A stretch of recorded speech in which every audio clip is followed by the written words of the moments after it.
Hello, everybody, it is I, Mr. N. And it is Monday at 2 p.m., which means we are back for some more story action. And of course, the story we are going to be continuing with today is Dragonology Chronicles, The Dragon's Eye. So you may remember, we left off last week. Daniel and Beatrice had officially been inducted as members into the Secret and Ancient Society of Dragonologists, or the SASD, and they were just getting underway with their first official dragonology lesson in Dragon School over the summer. And they had learned all about the Dragon's Eye and the vacant position of Dragon Master that can only be bestowed by the dragons themselves. And so they were getting ready to do some more of their lessons. And Dr. Drake was saying, oh my gosh, if I have to answer all these questions, we're not going to get to any of our planned lessons for today. So that is where we are picking up today. Mademoiselle Gamay and Emery left, and Dr. Drake, who I supposed must be a dragonologist first class, asked Billy to show us the signs of the dragonological apprentices. There were 3 of these, and they were the means by which one dragonologist could recognize another in secret. The first sign was a gesture, a fist held loosely at one side, while the index finger pointed toward the ground. It could be made without drawing attention to oneself, and symbolized the fact that dragonologists have sworn to conserve and protect all dragons, even were there to be only one single dragon left. The second was a call for assistance. The hands were crossed and raised over the head in fists. This sign was easy to see from a distance, and dragonologists were duty-bound to answer such a call if they ever saw it. Finally, there were the words. Billy explained that there was an ancient dragon riddle that was used as a password. Dr. Drake asked him and Darcy to demonstrate it to us. Billy smiled. He and Darcy stood up and went to the front of the class. "When a dragon flies," he asked, "he seeks it with his eyes," said Darcy. "When a dragon roars?" asked Billy. "He holds it in his claws," concluded Darcy. "You see," said Dr. Drake, "it is quite simple. This is the password, but it is only the first part of the riddle. The rest of it goes like this. When he slumbers deep, he dreams of it in sleep, but there beneath his head it forms his stony bed. Now I wonder, can any of you new apprentices guess the answer to that riddle?" I thought about it, but it wasn't a very difficult riddle. I soon had the answer, and so did Beatrice and Alicia. Our hands shot up. "What is it?" asked Dr. Drake. "Treasure!" we chorused, smiling. After lunch, classes in dragonology began in earnest. Dr. Drake went to the blackboard and drew a diagram showing how dragons breathe fire. "Today," he said, "we are going to begin our lessons by remembering that dragons can be very dangerous. They can breathe fire, after all." Dr. Drake then gave us a brief lesson on fire breathing. Apparently, some dragonologists believed the theory that dragons produce helium gas, or methane, which they then ignite with a spark. In fact, as Dr. Drake pointed out, they actually spray out a fine mist of venom that is evolved so as to be flammable. They light the spray with a spark produced by knocking together a piece of rock known as iron pyrite and a piece of flint.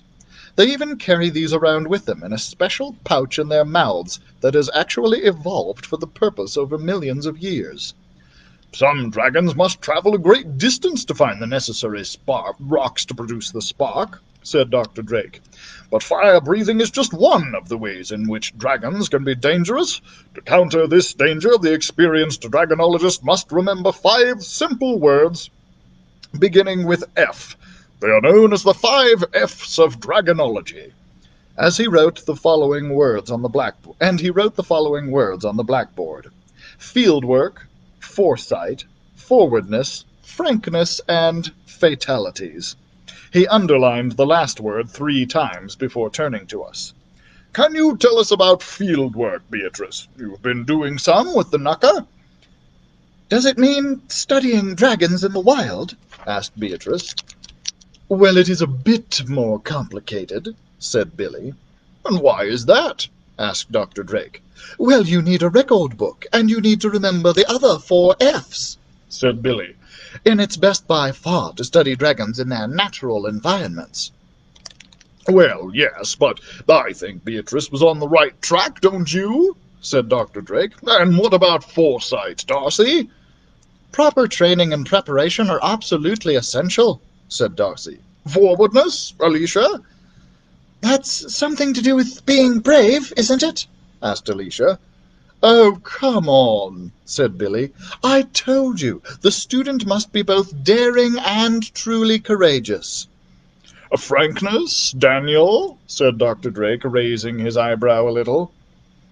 A dragonologist must be frank? I said. Indeed, said Dr. Drake. Which means?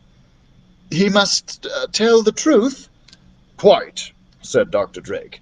A dragonologist must report honestly what he sees at all times. And as for fatalities, unless these are avoided, I'm afraid you won't make much progress at all. There is one particular danger, however, that is often forgotten. We studied it last year. Can either you, Billy, or Darcy tell these other children what it is? They both looked blank. While a dragonologist must never underestimate the dangers of suffering from bites, burns, slashes from claws, death by constriction. Oh, said Darcy, hypnosis. Can you remember what kinds of dragons can hypnotize people? Only the larger, more intelligent kind, said Billy. And they can only hypnotize people who are intelligent themselves. So the girls will be all right, he added with a smirk. Alicia shuffled in her chair, as though she often had to put up with this sort of thing. Beatrice looked as though she was going to say something, but decided against it. Dr. Drake looked at Billy archly. I dare say that a dragon could hypnotize nearly everyone in this room if he chose to, he said. Could the knucker, began Beatrice, but she was cut off by a tremendous thud that made the whole building shake. We all stood up at once. It sounded as though someone, or something, was trying to smash the wall down. Look, said Alicia. A huge dragon's head appeared at one of the windows. From the size of its head, I guessed the creature would make the knucker look tiny and would positively dwarf Scorcher. When it saw us, its head started moving against the window as though it were hopping up and down in excitement. Jamal's gotten out again, cried Darcy. How on earth? Exclaimed Dr. Drake. We crowded over to one of the other windows and looked out to see Emery and Mademoiselle Gamay trying to deal with a dragon that stood at least 12 feet high. He had 2 enormous wings at the front and 2 huge back legs, but no front legs at all. Jamal's come to say hello, said Billy with a laugh. Meanwhile, Mademoiselle Gamay was trying to attract the beast's attention with the remains of the roast beef we had eaten for lunch, while Emery held out a large bowl full of glass beads. "Can't we go and see him?" asked Billy. "Not now," said Dr. Drake. "There will be plenty of time to see Jamal later, but if you watch you may learn something. I am sure that Emery and Mademoiselle Gamay have got the situation under control." It didn't seem like it. The dragon was ignoring both of them. Instead, he was testing the wall with his hind claws and tail, as though he was wondering just what it would take to knock it down. Then he moved back a little and thumped the wall again with his tail. The building shook as though there had been a small earthquake. "Shouldn't we get outside?" asked Beatrice. "Not just yet," said Dr. Drake. Then a rather red-faced Emery managed to get in front of Jamal, distracting him for a moment by placing the bowl of glass beads in front of him. Jamal looked briefly at the bowl, tossed his head, and then turned to continue his tail thumping. Mademoiselle Gamay had given up on the remains of the beef, and instead had gone to fetch an old penny-farthing bicycle. Suddenly Emery dashed forward, snatched back the bowl of glass beads, and hopped onto the bicycle. Wobbling a little, he pedaled off as fast as he could towards the forest. Jamal, noticing that his gift had been taken away from him, now gave Emery his full attention, letting out a roar as he turned his 12-foot bulk and half flew, half ran after Emery, who was whooping with all of his might. Soon both of them had disappeared amongst the trees. "He's only a baby," said Dr. Drake with a smile. "The glass beads trick usually works, but I do wonder how he keeps getting out." "Father's not going to be pleased," said Billy. Chapter 12. Dragon Theory. Dr. Drake said that he needed to go off in case Emery needed help recapturing Jamal, and so lessons ended for the day, but not before he set us some homework to do. Beatrice, Alicia, and I had to study the map on the wall and write short descriptions of all of the dragons we found. Billy and Darcy were going to help us with the names and descriptions of the species of dragons that they knew. Dr. Drake had also handed them sheets of paper with information about 2 new dragon species they hadn't studied before. I had soon copied the map into my record book and drawn rough sketches of the dragons on it. I thought I would recognize a knucker, which looked like Weasel, a wyvern like Jamal, and a European dragon, which looked a bit like an adult Scorcher. "European dragons live amongst mountains or in sea caves," said Billy. "They grow up to 45 feet long, breathe fire, and mainly eat cattle, deer, or sheep." "I haven't actually seen Scorcher breathe fire," I said. "Only smoke." "That's because he's a baby. It takes them a little while to learn how to do it properly." "And what's this dragon?" I asked. It was in Australia. "It's a marsupial dragon," said Billy. "I've never seen one, but according to Dr. Drake, they raise one young at a time in a fiery pouch." "And they like to box," I said. I remembered what he had told me about the shady dealer from Shadwell Dock. Soon I had made a list of names and descriptions of the dragons in my record book, and Billy had gone into a corner to read the sheets that Dr. Drake had given him. Beatrice, meanwhile, had gotten together with Alicia and had raced through the map exercise with Darcy. I listened as she started asking him about the other posters on the wall. "What's that?" asked Beatrice, pointing to a poster that showed a picture of a hat that had diamonds hanging around the rim. "That's a Baccaburk bush hat," said Darcy. "They use them in Australia to attract the marsupial dragons. You see, Australian cattle drovers sometimes hang corks around their hats to keep the flies away, but dragonologists use fake diamonds instead." "What sort of dragon is that?" asked Alicia, going over to Billy and pointing at the sheet he was reading. Billy immediately swung round so that she couldn't see the sheet. "It's advanced dragonology," he said. "I don't expect you girls will get to this level for a while. I'll show Daniel, though. He seems to catch on quickly." He winked at me, and I was just about to go over and have a look when Beatrice hissed, "Daniel, that's not fair!" I sighed and sat down again. It did seem a bit unfair. We went back to the house to find that Dr. Drake and Emery had returned from rounding up Jamal and reinforcing the fence around his compound. They were deep in conversation, and Dr. Drake looked very worried, but they hushed up as soon as we appeared. Emery fetched a leather ball and told us to kick it around between ourselves. "You'll find out why later," he said, "but it's going to be fun." That evening, when Billy was talking to Dr. Drake, Darcy came and showed me the sheets of paper he and Billy had been given. There were 2 dragons on it. One looked a bit like an imp, with arms, legs, and claws, and was the sort of thing you might expect to see on the side of an ancient cathedral. It was called a gargoyle. The other was a small, nasty-looking creature that seemed more like an evil crow than a dragon. That was a cockatrice. Dr. Drake says that cockatrices are very rare, but they're among the most dangerous of dragons because they can kill their prey merely by breathing on them. They usually live in the Mediterranean mountain forests, but I'm sure Dr. Drake mentioned that one lives in England or Wales somewhere. It's called the bog crow. He also said that a few of them migrated to North America.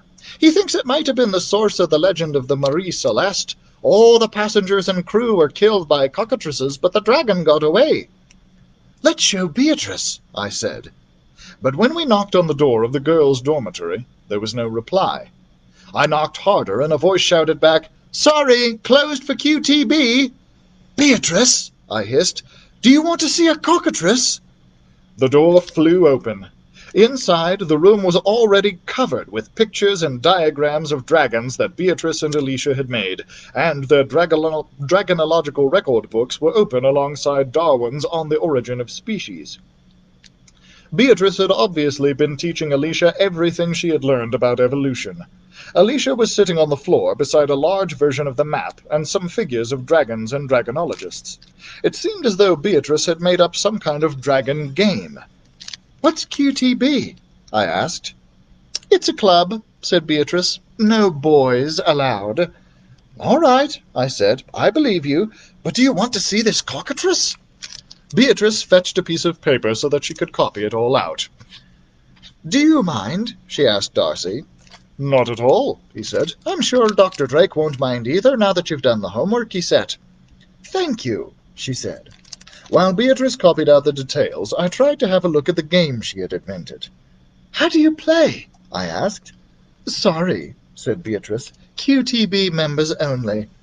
"But what does it stand for?" I asked. "Quicker than boys."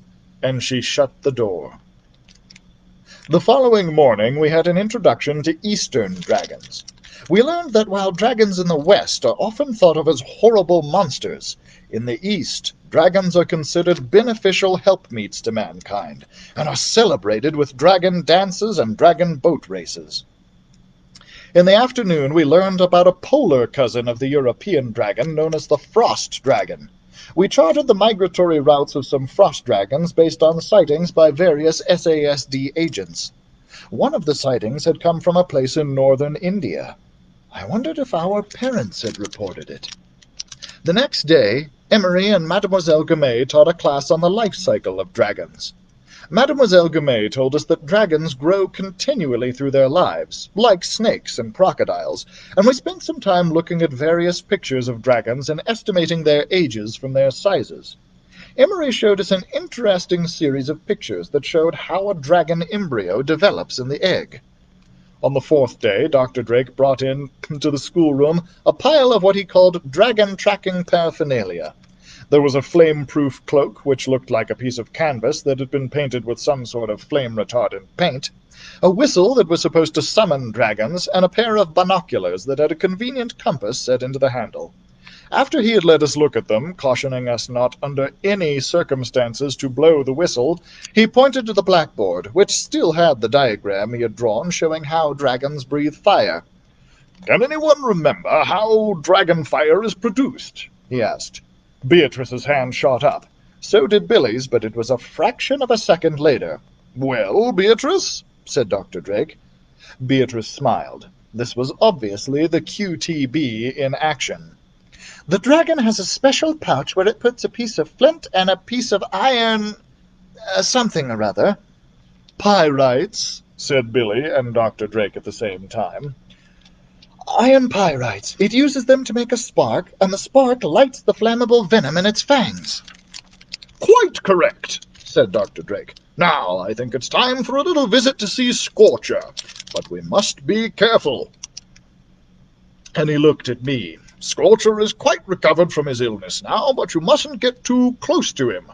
While he is here, I think we can see how he is learning to produce fire. It is quite remarkable, given that he's so young." We trooped over to the coal shed, and Dr. Drake, who had brought a lantern, unlocked the door.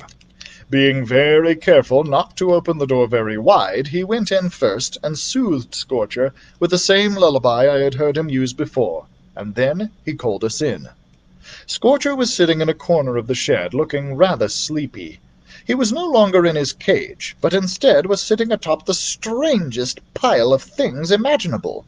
There were some rocks and pieces of coal, a lot of shiny silver knives, forks, and spoons, 2 old plates, and some pieces of broken mirror. Right on top were a few of the glass beads that Emery had used to distract Jamal. "This is the closest I could get to mimicking a dragon's lair at short notice," said Dr. Drake. "A baby dragon like Scorcher will still spend most of his time in his mother's lair, eating and growing until he's big enough to start learning to fly."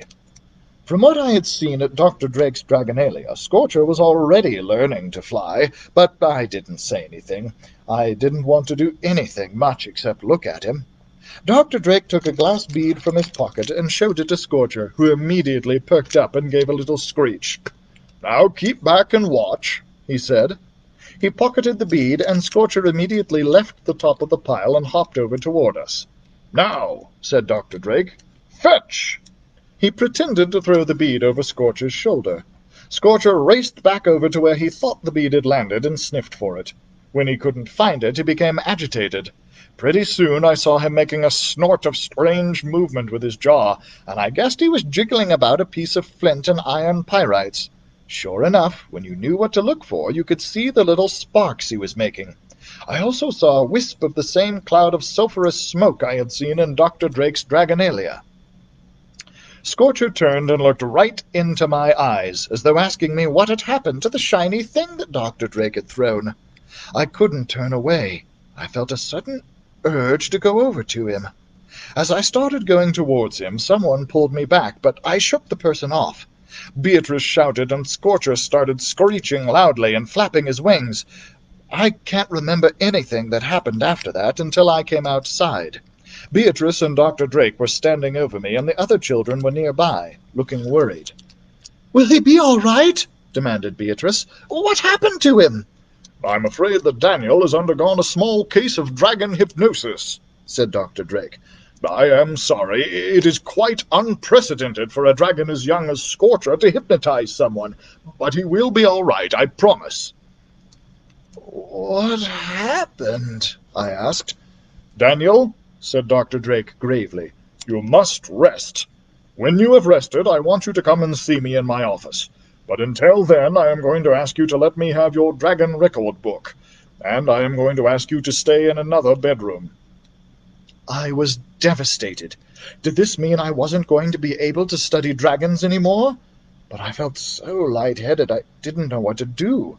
So I let Dr. Drake and Mademoiselle Gummay take me upstairs to a bedroom. I lay down and slept for what felt like 3 days. Chapter 13. Mr. Tibbs.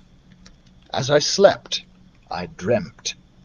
At first I dreamt that Beatrice was sitting by my side, but that when I turned to look at her, I saw Scorcher instead, baring his teeth at me. I tried searching for the beads that he was looking for, but I couldn't seem to find them. He looked angrier and angrier, and sparks and smoke started coming from his mouth as he leaned over me.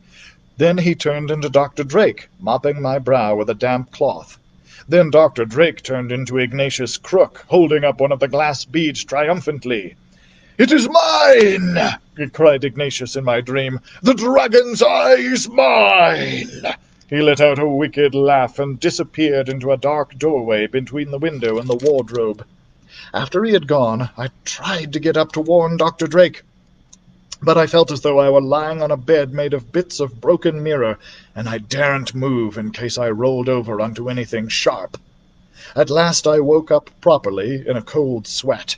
I felt ravenously hungry, so I got up and went into the kitchen where Emery was making some coffee. "Hello, Trooper," he said, smiling. "You're a sight for sore eyes. Do you feel up to some soup?" I nodded glumly. "You're quite a phenomenon," said Emery.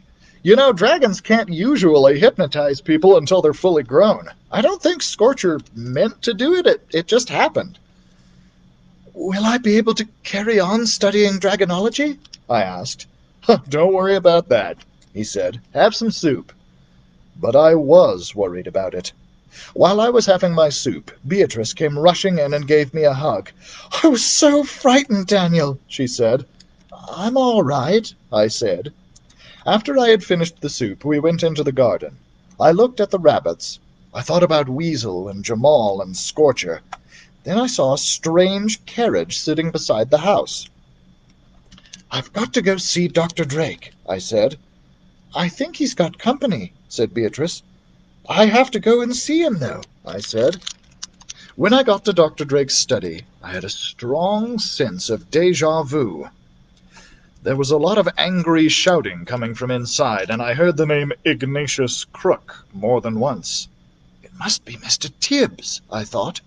So instead of knocking, I waited outside, where I could hear what was going on. This is what I heard. "And what about the reports coming from Cornwall about a huge fiery monster crawling about the farms at night and stealing sheep? Or the stories of travelers scared on the road by an enormous winged serpent flying up and down the east coast of Scotland? The newspapers haven't printed any of these stories yet, but we are having a hard time putting them all down as the ramblings of deluded cranks. It won't be very long before someone puts two and two together and gets dragon." That was Mr. Tibbs. And that is where we're going to leave off for today, guys. So thanks so much for joining me. I hope you enjoyed. If you did, be sure to tune in tomorrow at 2 p.m. as we continue the story of The Dragon's Eye. Don't forget, it's Monday, which means at all 3 of the library buildings we have brand new grab-and-go craft bags for you to enjoy. So don't forget to stop by and grab one of those. The libraries are open to the public, but you can still get curbside service if you prefer. Don't forget to check out our other live programs, Toddler Time with Miss Becky, Stories with Sunny, and Creating with Constance. And also don't forget that you can still get digital content through sweetwaterlibraries.com. Thanks so much, guys. We'll see you tomorrow. There we go.